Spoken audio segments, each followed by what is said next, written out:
Hi, folks. You know, the more that I somewhat understand, or the little bit that I do understand, which is certainly not a lot at all, about maybe psychology, about spirituality, about our purpose here, the more I realize that it's complicated. It's really, really complicated. It's just sometimes I understand for the average Joe how difficult it is to try and make some sense, or even to put their lives in some order, or even to be authentic, if you will. I just see that it's so complex, and we are so much so put on in the wrong direction when we're born. Okay, we if we're going east, if our destination is east, we set in the destination of west. Okay, and much more than that, it's like so hard, I would say, for the average person who hasn't got a strong will to get some order or understanding in their lives. I said, even for myself, which way I was sort of put in, and which path I walked, and only to one day sort of become aware that it's completely the wrong path, it's completely the wrong road, and I've made decisions in my life, unconsciously obviously, but that are absolutely not in my own true alignment, or of my own true nature a lot of the time. And I'm learning this every day, folks. I'm seeing this every day, like in what trajectory and what direction, what road I took, what decisions I made, and to see every day more and more so how that wasn't maybe in alignment with my heart, let's say, or my truth, or my essence, or whatever it is, whether it's physical choices or just beliefs as well, just what I've come to believe about myself, believe about my purpose, believe about people in general, etc.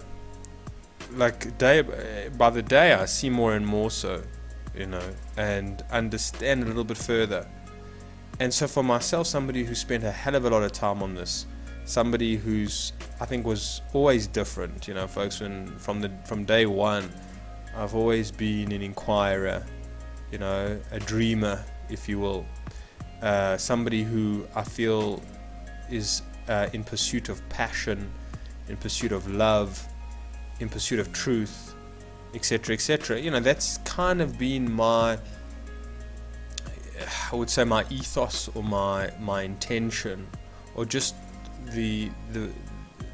my heart, the nature of my heart, and that has served me well. Okay, I'm definitely blessed, folks. Whether you want to maybe put it down to previous life, incarnations. Some believe that you incarnate so many times, and each life you get stronger, and you create more of a deeper and wider and more expansive consciousness and understanding, and that you don't come in almost in a clean slate. You're not born in a clean slate, but you have some, if you will, investment that has been previously made that will give you certain skills and insights and abilities and virtues and whatever it is. Okay, maybe it works like that, because I do see myself being very, very different to the people that I've grown up with and the people in my life. Okay, I see that I have a deep curiosity for living, and a desire to want to grow and change, and to experience life with all its riches, whether they be sometimes traumatic or dark, to being joyful and light, and and things like that. I see that I'm willing to experience, and I actually crave and need different kind of experiences.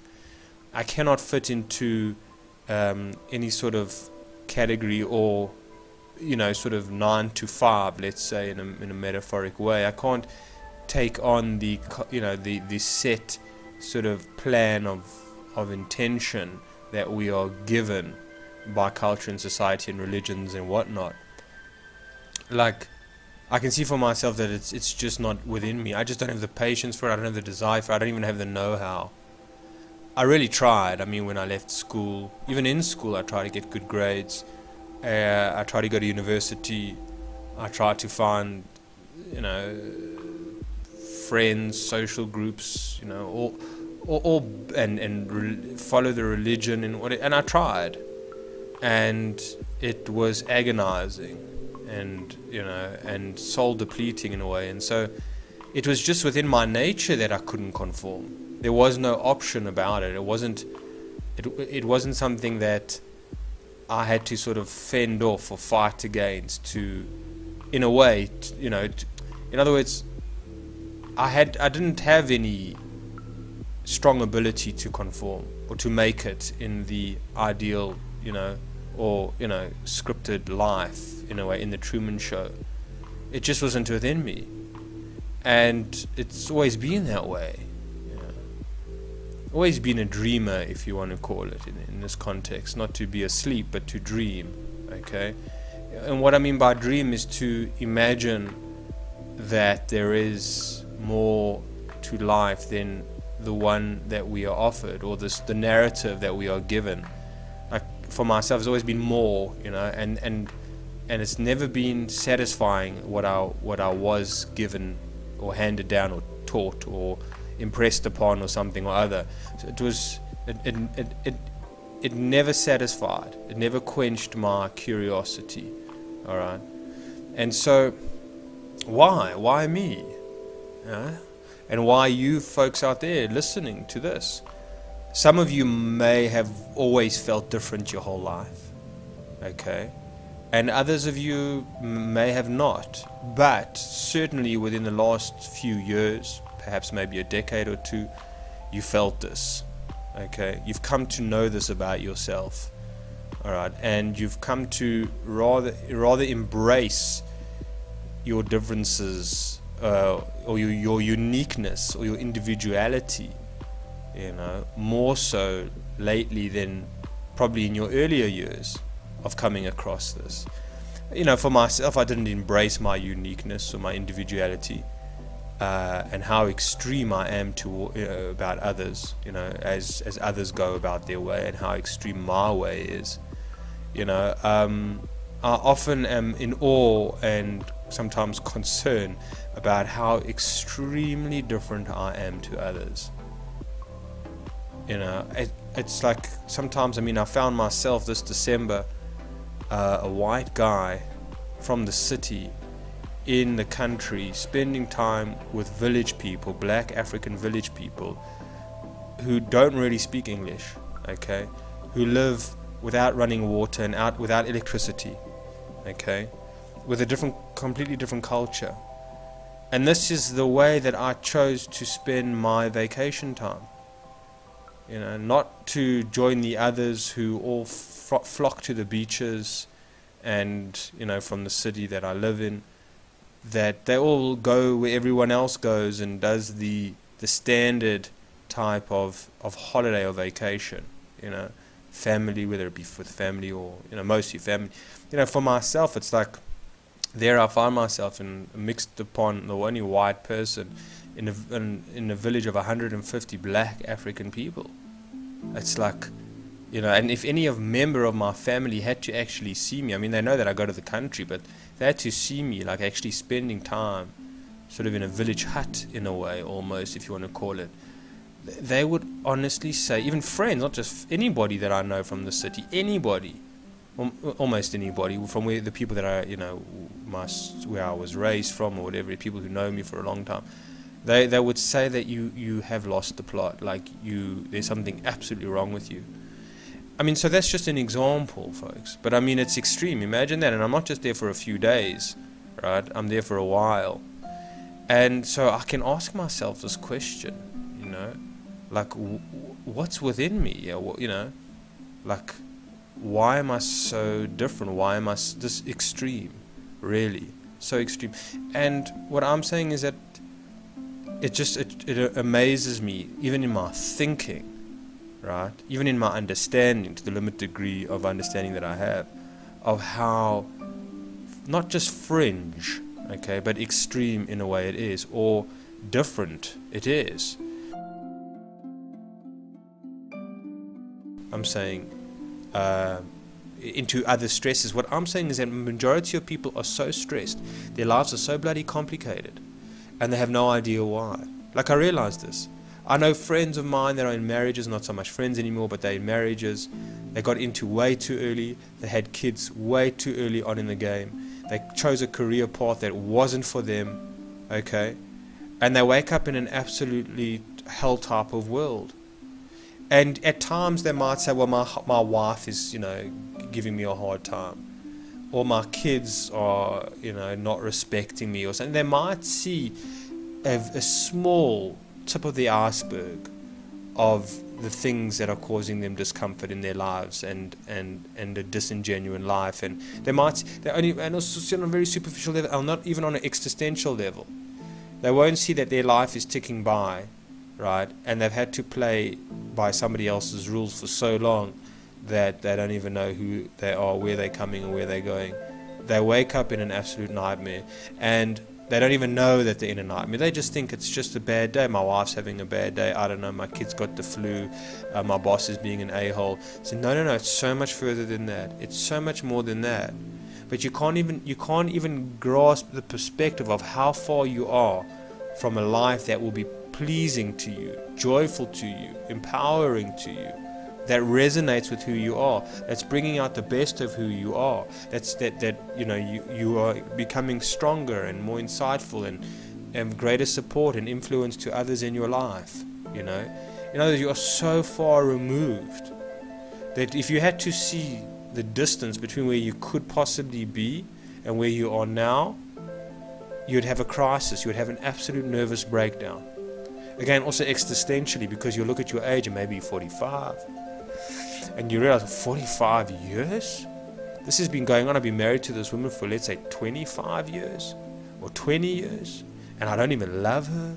And like, I'm with her because I got married to her because it was the right thing to do at the time. I mean, everybody was doing it, and this is what I was supposed to do. And then, my father was a lawyer, so I became a lawyer, and everybody else was having kids, so I had kids as well. I mean, it wasn't a hard thing to do, to actually physically have children. It wasn't hard, it wasn't complicated. I just had to look into my wife's eyes and indulge the temptation, whatever it is. It wasn't difficult to do, and that's the thing, folks. It's like a lot of people, well, it wasn't difficult to fall into this kind of life that's not your own. All right, firstly, there was no resistance, there was no adversity. It was easy, it came to you very simply, and that's the kind of life that's very dangerous to have, the life that comes to you very simply, okay? That's very ordered in a way. Obviously, sometimes it can work out. I mean, I know of one or two really healthy marriages, okay, and and the children are healthy and the grandchildren are healthy, and it's beautiful to see. So I'm not saying that it doesn't necessarily work out. I mean, you can get lucky, right? You can get lucky. But 9 out of 10 times you don't get lucky, and if you're unlucky, you need to be very, very wise, insightful, intuitive, and honest, and gifted to be able to rectify your situation that you find yourself in.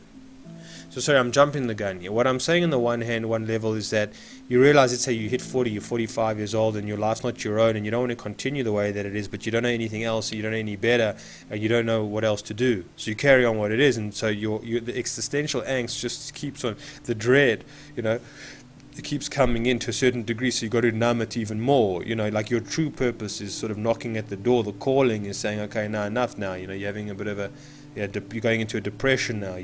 It's getting severe now. Anxiety's at its full-time high. It's like, okay, it doesn't have to be 45. It can be 25. It can be 18 years old. But I think it's less complicated in a certain way when you're younger. I think it's more complicated. I think it's harder to turn it around when you're older than when it is when you're younger. Same thing what Morpheus says to Neo in the Matrix. He says, Neo, I owe you an apology. He says, because usually we don't wake people up or bring them out of the Matrix when be over the age of 30. He says, because the mind becomes too rigid and it's very, very difficult. So it's better when you're more flexible and you're more younger. All right. So it does. I think it does. I think, it starts to build up more and more so the older you get. Okay. The more complex your situation comes, the more finances, whatever lack of finances you get into, the more unhealthy one's marriage becomes, the more unhealthy your diet or your health becomes, the more unhealthy your children become, the more unhealthy the world around you becomes, right? It gets more and more intense, and the pressure definitely starts to build. Okay. And so what am I saying? So that's on that side. But if you have the genius enough and the ability, what I'm saying is that you can possibly turn it around, even if you wake up consciously in your marriage and to your children. I mean, to certain degrees, you can do a fixer-upper, right? You can right the wrongs in a way to a certain degree. It's going to take a hell of a lot of time, and there's going to be a hell of a lot of work to do. I mean, much more work than when you're 18 or 20 years old. There's no question about it, right? Much more. But it's all relative to a certain degree. I mean, depending on the person and who they are, right?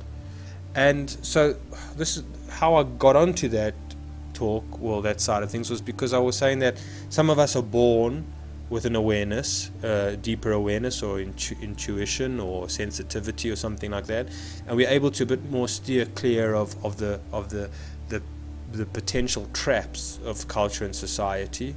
The traps that lie all around the mind. What's it called? The minefields, sort of, that we walk through in life. So you're able to navigate a bit better. I mean, to a certain degree, I wasn't that fortunate, because what happened for myself was that even though I've always felt different, I couldn't find anything worth meaning in my life, or not just in my life, but in inwardly or outwardly, until I came across for myself Terence McKenna. I mean, before that time, I was into Alan Watts, I was into Wayne Dyer, I was into a bit of Deepak Chopra, I was into a lot of different kind of self-help people, but they weren't doing it enough for me. It wasn't working for me, right? Until I came across Terence McKenna, and that's what turned my life around. Okay, and so even if you are born like that, I'm saying, with a bit of more of a sensitivity, a bit of an older soul in a way, you're still not necessarily going to be able to maneuver your way through successfully without becoming programmed, conditioned, and traumatized. Right? It's just not possible. I mean, unless you're born to a loving, healthy family and healthy environment, it's just not possible. You train to become addicted in this world. You train to become addicted to sugars, to people pleasing, to social games, to distractions, I mean, you name it, right? To religions, well, not really addicted in a way, but dependent on, again, all of these misdirections in a way, all of these, what do you call it? Just, it's like when you see a mirage, they're mirages. It's all culture just sets up a whole bunch of mirages. And when you get to the place, you realize it was a mirage, but you just keep on pretending that it's not a mirage, right? So a lot of your bioenergy, a lot of your actual energy just goes into keeping the play going, if you will, the act going, all right? And so, okay, so coming back, I mean, there's much to be said on all of this, of course, but coming back is that, like, for most people, I don't see that really. I might change my mind about it tomorrow, but I really feel that for most people it's not about becoming their own sovereign, independent, conscious human being on a very metaphysical, psychological, philosophical, mental and physical level. To become an awakened person, or to leave Plato's cave, let's say, or to leave the Truman Show. Okay, I don't think it's for most. I don't think it's designed for most. Right? I think this is a school, and I think, we have different sort of levels and grades on it. And we come back, we must come back for many lifetimes. There's just no ways you can get it mostly right in one lifetime, or right enough, okay, or unhinged enough, or sort of, where you're in your natural flow. It's just, I don't see how. I don't see if that's even realistic to say in one lifetime, or 2 or 3 or 4 or 5 or 6. I mean, I think I once heard Manly P. Hall saying in all of his research in regards to life is that they come back about roughly 600 to 700 times. I mean, folks, it's just like gigantic, eh? But in a way, what's the rush? What's the rush? I mean, who knows? We're in time, so it feels like there's a rush and there's an urgency. But maybe outside of the timeless, it's like, so what's the urgency? What's the rush? But on the one hand, we might say, well, what's the rush? What's the urgency from a sort of timeless perspective, from an infinite perspective, But it's another thing when involved in time and in the personality and in the flesh, in the materialism and in the suffering, in the struggle, and there is an urgency to relieve where you can suffering, to try and sort out more of one's own life, to get it more in order, not to make it even worse, because we can indeed make life a whole lot worse and a whole lot more miserable and a whole lot more despairing and a whole lot more difficult than we ever really need it to be, right? So there is a sense of urgency, there is a sense of must, if you will. Yeah. What's the desire? What's the need? It's hard to understand. It's hard to understand what space we might occupy or be in when we pass on from this world, when we're in between lives. Who knows what that looks like? Who knows what that feels like? Who knows what the process is of that? I think about that often, folks. I really do. Because that's the origin of where we come from and where we're going in a certain way. And we separated for a time being. But this is not the be-all and end-all, this existence. I mean, not in the flesh, no ways can it be. So that kind of brings in another sort of spiritual or mystical kind of, idea about what happens when we die. But that's something else. So just coming back, it's like, there's just no ways we can get it right. I mean, we don't know enough about ourselves. Again, we are completely misdirected. We are completely put in the wrong direction, and we make choices, lifelong choices. I mean, life decisions that almost set us, that anchor us in, that we find very little leeway or elbow room to move around in. Again, we organize and structure our lives from a cultural narrative, and therefore we just feel completely not just compelled to do it, but as a means of survival, keeping up with the Joneses or whatever it is, keep playing Plato's Cave, keep playing on Plato's Cave. I mean, that's the largest investment. People say, I don't want to leave Plato's Cave. I don't want to know what it's, sorry, I'm just losing my train of thought, but also I don't know what Plato's Cave is. I don't know how to leave it. I can feel it. That's the brilliant thing about the Matrix. When Morpheus says, Neo says, what is the Matrix? He says it's a prison, for your mind. He says it's a place. He says you can feel it when you go to church, when you pay your taxes, when you look outside. He says it feels like a splinter at the back of your mind, driving you mad. It's like, well, I can feel something is amiss. I can feel that, but I can't see it. I can't taste it. I can't feel it. I can't really see. I mean, yes, you can see when you look outside your window, but you don't know what you're looking at. You don't know that you're part of a dream. You don't know that you are dreaming. Right? And so it's astounding. It's astounding that's what I'm saying, to even try in one lifetime work out the dream. How you've been dreaming for so long, the dream you've manufactured while you've been dreaming, and to try and wake up from that dream to discover what it is that you've been doing externally, the karma, the consequences that you've been doing, right? And internally, like, who are you at the end of the day? You know, who are you without the, you know, the thoughts in your head, or the mind, or the conditioning, or the programming, or the fears, or something or other? Who are you without the narrative? Okay. And that's who are you for not being, you know, who's not the player in the game? Who are you when you're not identified to all your family and friends? You know, who are you beyond all of that? In a way, yes, you're fine to be, but who are you beyond all of that? And so what I'm saying, folks, is that it can't be done in one lifetime. There's no ways about it. Some people, I think, maybe are born here fresh. I'm not saying they aren't gifted in their own. Every single human being, as Michael Meade would say, has a genius inside of them. Every single person that's born on this planet. Majority of people do not even have a clue that such a thing exists within them. Right? They have no freaking idea. They have no idea. They go through their whole lives and they have no idea.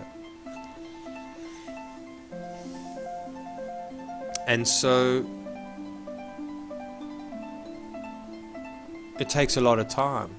And even when you try and figure that out, I mean, it's so multi-layered, and there's so much that you need the space of time to bring it out, I think, to really manifest it, to really resonate, to radiate it into being, into existence. You know, it needs time, and so it's very hard. It's like basically, you know, you're sleeping on an aeroplane as a passenger, and all of a sudden, you know, you hear the news that the pilot has had a heart attack and died, and there's no one else to fly the plane. No one else is willing to, and so you like walk into the cockpit and you have no idea what you're doing. You know, and you're mid-air, and you don't even know how to, you know, sort of radio into the airport or wherever it is to sort of, you know, say what's going on. So you have no idea, and you've got to learn in flight. You know, you've got to learn, and so it's impossible, really. Okay, and so you often just crash and burn, and you just keep on crashing and burning until you come back, until eventually, you know, through previous lives you've managed to incorporate, you've managed to bring out the genius, you've managed to fulfill your potential, you've managed to be true to yourself, you've managed to gain wisdom and insight and knowledge and whatever it is, and then you're reborn again, and when you walk into the cockpit again, you have more of an intuition, you have more of an understanding to a certain degree, and you have more of a know-how.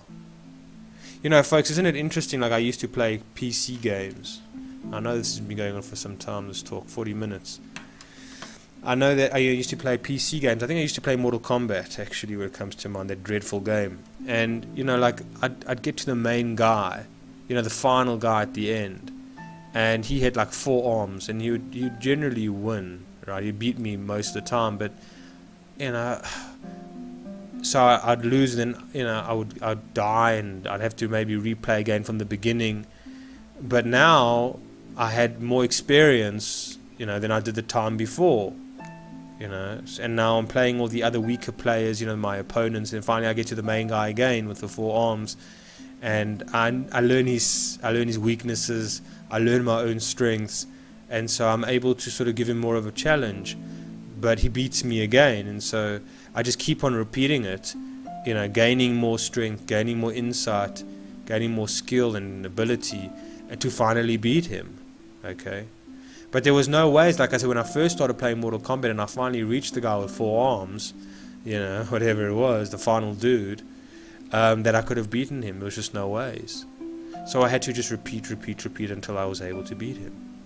And so that's what I'm saying, folks, ending off on this, is that, like, I think majority of people, look, it's hard to assume, are first-time players. And what makes it so difficult is that for the long-term players, the people who played many times, is that it's exhausting being around these folk. It's exhausting watching them, you know. It's a great opportunity to be of use to them. You can really be a saintly to them. You can really give them guidance. You can really give them support. You can really give them, you know, insight. You really can. Okay. But I mean, so there's a great benefit and opportunity for you. But a lot of the time, it's just exhausting working with them, because all they actually know is the superficial. And a lot of the times when you're corresponding with them, when you're working with them, is you've got to lower yourself.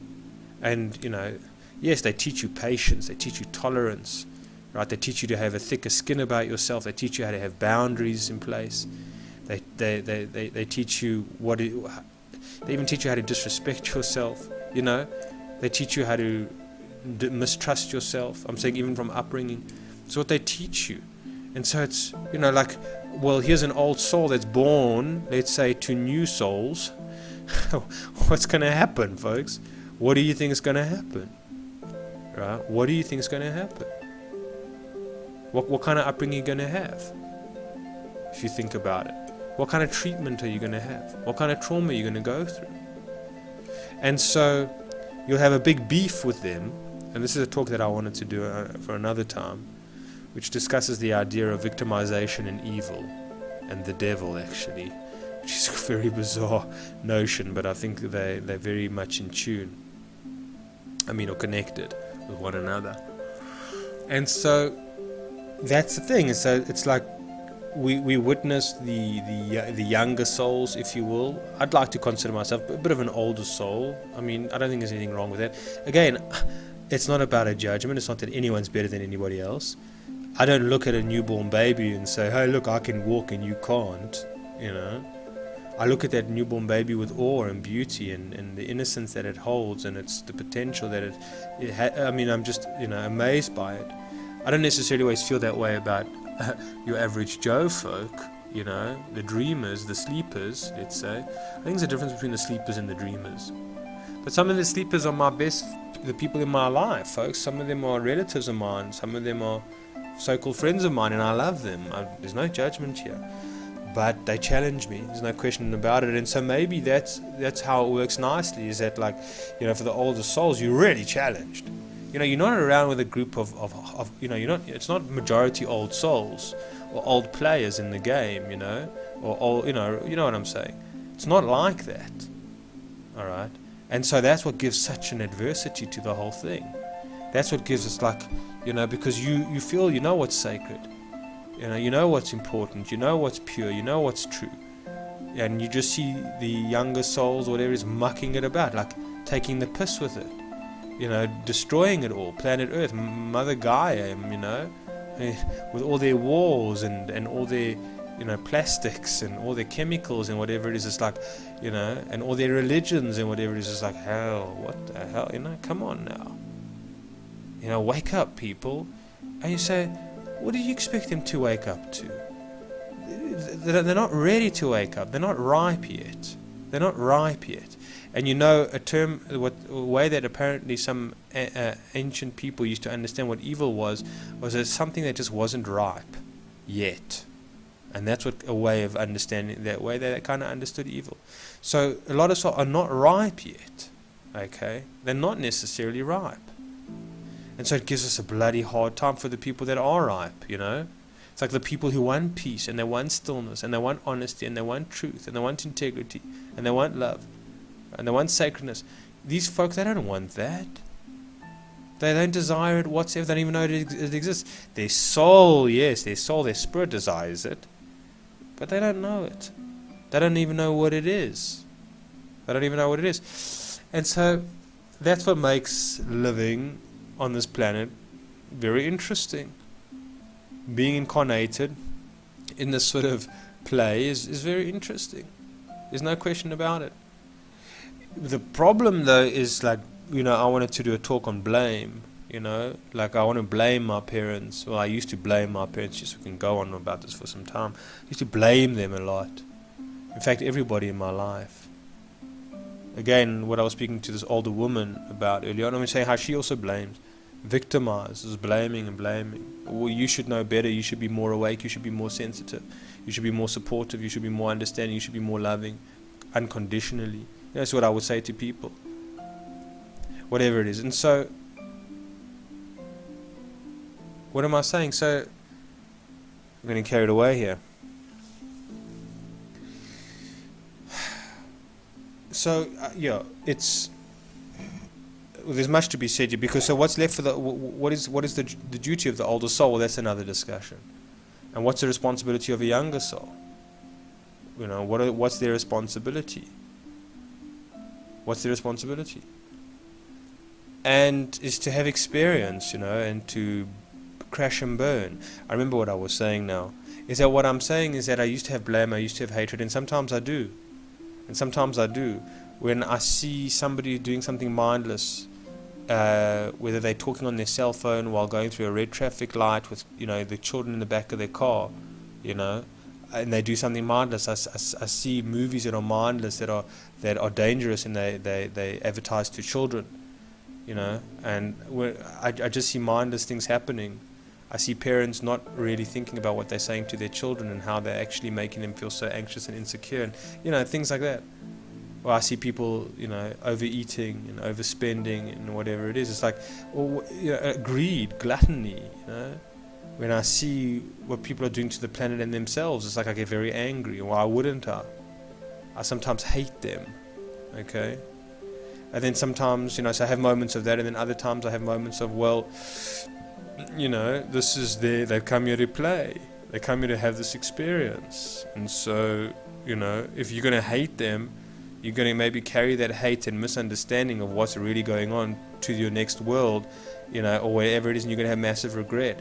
In other words, all the hatred and all the anger and all the blame towards them, all the frustration, is eventually going to burn a hole in your soul, in a way, or hold you back in some way, or make you bitter and make you an ugly person, You see what I mean? This world can make your heart go dark, your soul become dark. It really can. There's no question about it. And so you want to walk lightly. It's to say to be in the world but not of it. And it's very hard. It's very hard. Even today, I was blatantly ripped off by somebody in a business transaction that they completely lied, and they had their way about it. And I was very frustrated. And I felt very undermined. And I knew to even try and stick up for myself that they wouldn't be interested. Right? I knew that they would just, what's it called, slide their way out of it, or like sort of, like a snake or something, slither their way out of it, or deny it or something. I knew I wasn't going to get anywhere. I knew to cut my losses and to walk away. But I felt very, very disrespected. Okay, but it's water off a duck's back now, and so it's very hard. These people challenge us all the bloody time. Anyway, but that's the point, folks. So I suppose we could have another discussion in regards to what's more for the older soul to be doing, and what is, and how to maybe not take it so personally a lot of the time, and to try more not sympathy towards him, but more of a self-understanding of the role that the younger soul, the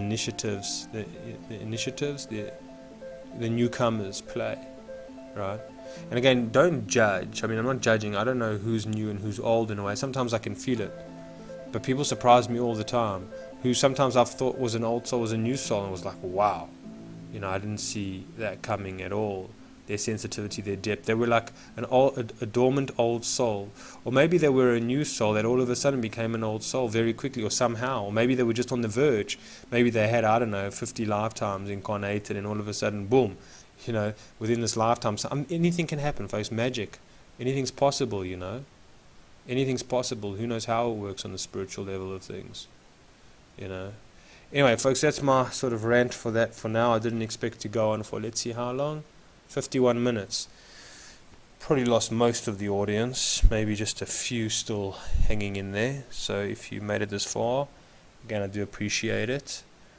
I really do. It means a hell of a lot to me, because I feel I have something to share. I feel I have something to give, and I feel that it's really